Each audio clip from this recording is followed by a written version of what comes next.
$100, 946 cents. That's where Rocket Lab was trading on July 2nd, near the top of its post-deal run. Today, it closed at $78.81, below where it was trading before the $8 billion Iridium deal was even announced. What's up, guys? Coach B here. This is the breakdown, and today we're doing Rocket Lab, ticker RKLB. Every episode, we take one hot name and go straight into what the options chain is actually pricing right now. No price targets, no predictions, just what the market is telling you. Let's start with the whole picture. Back in mid-April, Rocket Lab was trading in the low 70s. It ran hard from there, all the way up to a close of $150.03 on May 27th, more than double where it started in about 6 weeks. From that high, it gave a lot of it back. By June 26th, the last trading day before the Iridium news hit, Rocket Lab had pulled all the way down to a close of 84.54. That's the level that matters here because that's where the stock actually was the day before any of this happened. So going into the deal, you've got two real levels on the board, the $150 high from late May and the 84.54 close. It was sitting at the Friday before everything changed. Keep both of those in your head. Monday, June 29th, Rocket Lab announces it's acquiring Iridium Communications for $54 a share, roughly $8 billion cash in stock. The stock gaps up, opens at 91.30, and closes the day at 98.01 on about 43 million shares, close to twice normal volume. It kept climbing from there, and by July 2nd, it was still holding right around $100. Then it turned. July 6th, it closed at 93.09. July 7th, 83.41. July 8th, 83.35. By July 10th, it's down to 81.04, and on July 13th, it printed its lowest close, 76.73, before closing today, the 14th, at 78.81. In under 2 weeks, the entire deal pop was given back, and then some. Right in the middle of that slide, something else happened. Between July 6th and July 8th, the Equatorial Trust, that's the family trust tied to CEO Peter Beck, sold 3,075,779 shares for about $286.4 million. Here's the important context. That sale ran under a Rule 10b5-1 plan, a prearranged selling schedule Beck's trust adopted back on March 27th, months before any of this deal news existed.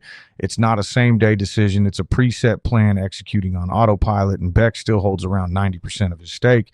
I'm not telling you that's bullish or bearish. It's a fact worth understanding, not a signal to trade off of. And that's really the lesson of this whole 2 weeks. Rocket Lab announcing an $8 billion acquisition of Iridium is, on paper, a genuinely big deal for the company. It brings 66 low Earth orbit satellites, real spectrum, a 500-plus partner ecosystem, and a shot at becoming an actual vertically integrated space company, building, launching, and operating instead of just launching. But a good deal for the company and a good trade for the stock are two completely different things. You had buy the rumor, sell the news mechanics on top of it, plus the market repricing real deal risk. It's a cash and stock deal, so there's dilution to think about. It's not expected to close until the first half of 2027, so there's over a year of integration risk sitting out there too. Put all of that together, and a genuinely good announcement can still round trip in under 2 weeks. That happens more than people think. Quick reminder, this is education, not financial advice. I'm not telling you to buy or sell Rocket Lab or anything else. Do your own research. All right, let's pull up the actual option chain. The expiration I'm using for this breakdown is August 14th, 31 days out. At the money, there is the 79 strike. The 79 call is pricing around $9.18 with implied volatility close to 99.5%. The 79 put is around 843 with IV around 92.9%. That is an expensive chain, and it's the options market telling you it expects this thing to keep moving. Here's what that actually prices in. Add the 79 call and the 79 put together, and that straddle costs about $60 against a $78.81 stock. That's the options market pricing in a move of around 22.3% in either direction by August 14th. That's not a prediction of which way it goes. It's just the size of the move the chain is paying for. And that IV cuts against you if you're the one buying it. Say you bought that 79 call outright around $9.18 a share. That's $918 for one contract. It's losing about $14.02 a day. to time decay alone before the stock even has to move. On a name with IV this rich, the premium itself is working against you every single day you hold it. Now let's look at where the actual positioning is.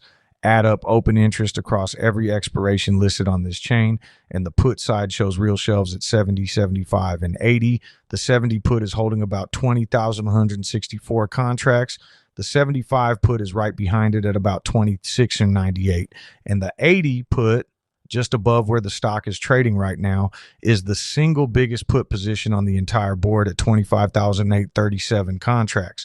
On the call side, the wall sits higher.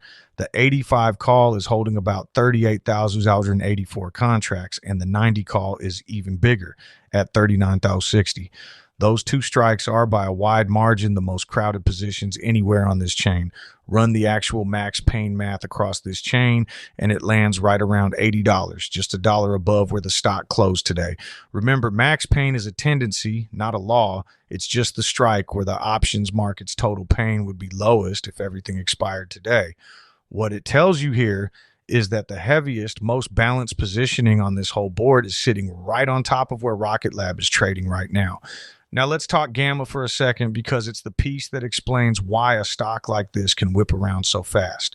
Gamma measures how fast an options delta changes as the stock moves, and it explodes for strikes near the money the closer you get to expiration. We're 31 days out right now on this contract. Compress that same curve down to 7 days out, then down to 1 day out, and the sensitivity gets dramatically sharper. Same stock, same strike, but the chain gets a lot more twitchy as that clock runs down.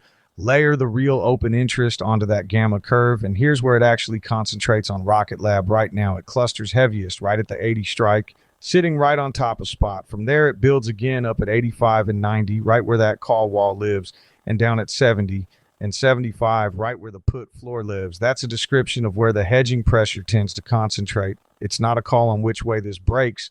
So where does this actually go from here? There are two clocks running on Rocket Lab right now. The short one is this options chain expiring August 14th, pricing that 22.3% move I just showed you. The long one is the actual Iridium deal itself, which isn't expected to close until the first half of 2027. That's a long runway between an announcement that already happened on June 29th and a deal that's still more than a year from actually closing. A lot can happen to this chain and to this stock between now and then. So how would you actually think about this by time frame? If you're trading it day to day, IV near 100% means you're trading pure volatility. This thing can move fast either direction.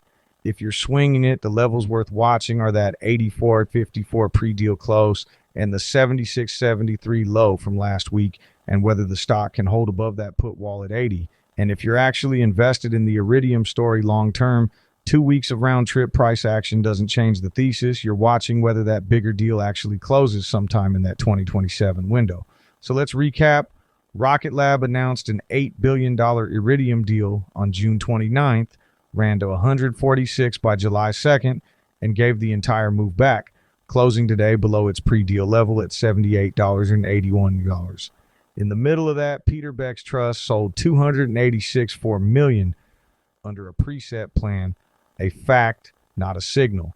And right now, the options chain is pricing rich implied volatility near 99.5% and a 22.3% expected move into August 14th, with the biggest positioning sitting at 80 on the put side and 85.90 on the call side. Same reminder as always, this is education, not financial advice. I'm not telling you to buy or sell anything. Do your own research. Subscribe, and I'll break down the next name on the board. Good luck in the markets, no matter what stock you're into.